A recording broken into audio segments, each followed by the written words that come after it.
Dans ce TP, on va travailler avec un capteur ultrason.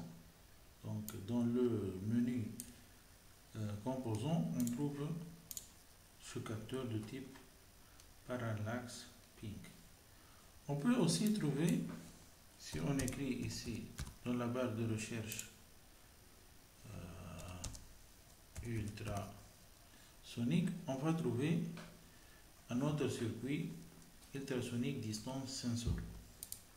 Donc, si on glisse ce composant sur la scène, on aura un branchement par défaut fait par le site Tinkercad. Donc, on va travailler avec cet exemple. De même, dans la partie code, l'outil nous fournit un code. Le code de ce composant vient de cette ultrason de type Pink. Donc, vous pouvez trouver la documentation ici sur ce site. Passons maintenant au code. Donc, comme vous voyez, ici, il est en train de déclarer des variables. Variable inch, c'est une unité de mesure, c'est-à-dire l'unité de pouce, le centimètre, et ici, j'ai ajouté une déclaration pour notre haut-parleur. C'est quoi ce haut-parleur? Donc, j'ai utilisé ce composant pour diffuser un son. Donc, revenons à la liste des composants. Où se trouve notre composant haut-parleur? Le voici.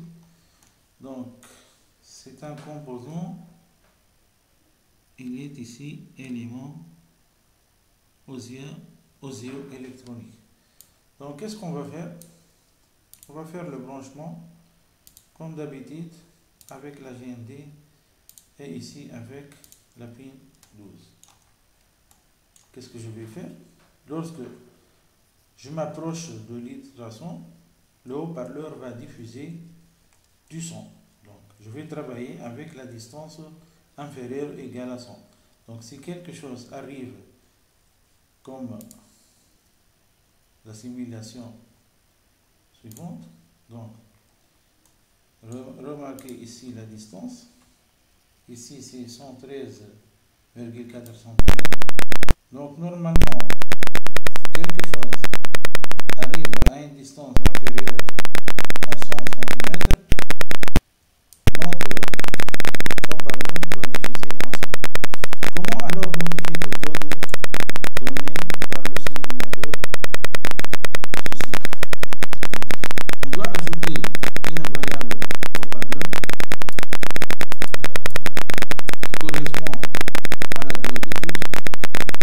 Par la suite, qu'est-ce que je vais faire?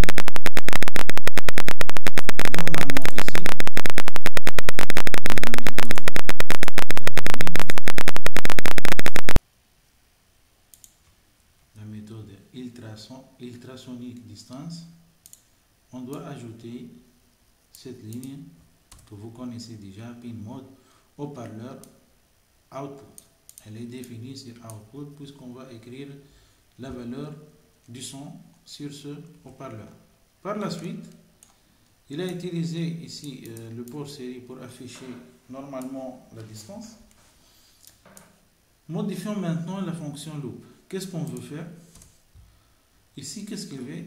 Il est en train de convertir la distance en centimètres. Donc, il récupère la distance et il fait normalement un inch est égal 2, ou bien 1 centimètre est égal 2,54 inch ou bien pouce.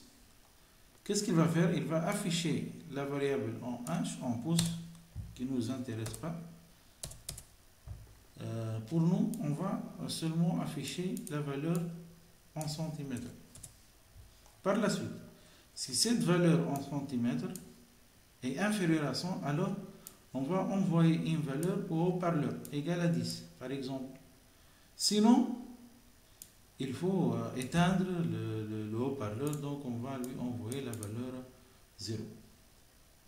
On écrit maintenant la distance.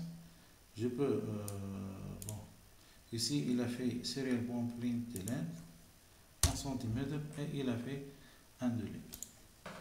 Passons à l'exécution ou le démarrage de la simulation. Donc, qu'est-ce qu'on va avoir? Normalement, si on clique ici, on va obtenir cette boule. Donc, normalement,